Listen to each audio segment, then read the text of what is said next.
Game of Death 2. Due to the fact that Lee didn't actually complete that many films in his lifetime and even fewer of them have official critical scores on Rotten Tomatoes, the very odd and uneven Game of Death 2 just barely makes this list. A bizarre Frankenstein's monster of a movie that was pieced together with scenes lifted from Lee's earlier films. It's no mystery as to why it lacks a critical consensus on Rotten Tomatoes and sits at a meager 42% audience score on the Tomatometer. Game of Death. Like the aforementioned Game of Death 2, Game of Death is a posthumously released Lee flick that doesn't have a particularly great reputation among martial arts movie aficionados. A pet project for Lee, the film very well could have been the martial artist-turned-filmmaker's greatest work had it not been for his shocking death at the age of 32. Marlowe. One of the many films based on Raymond Chandler's iconic detective novels, Marlowe stars James Garner as Philip Marlowe on a quest to help a mysterious woman locate her missing brother. What does any of this have to do with Bruce Lee, you ask? Well, the film featured one of Lee's earliest Hollywood acting gigs on the big screen, The Big Boss. The Big Boss is an action-packed martial arts extravaganza,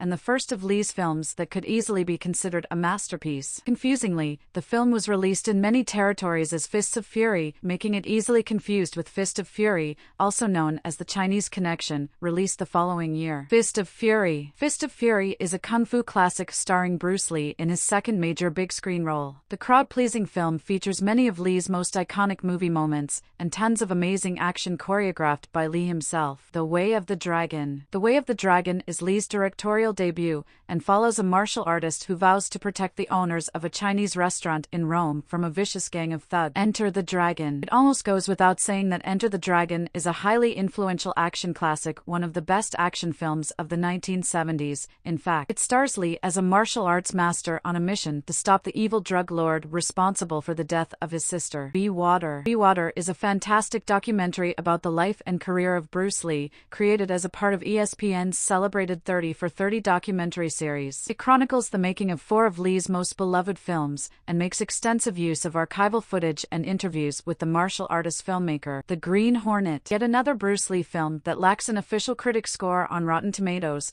The Green Hornet nevertheless sports a tidy 57% audience score on the Tomatometer. An omnibus edit of 3 classic episodes of the original Green Hornet TV show from the 1960s, which gave Lee one of his first iconic screen credits. 1974's The Green Hornet disappointed fans, hoping for new material, but overall served as a decent introduction to the show. The Kid. One of Lee's earliest acting roles can be found in the 1950 Hong Kong drama The Kid, in which he starred with his father, Lee Hui Chen. The young Lee portrays a 10-year-old orphan in this adaptation of a popular Hong Kong comic book.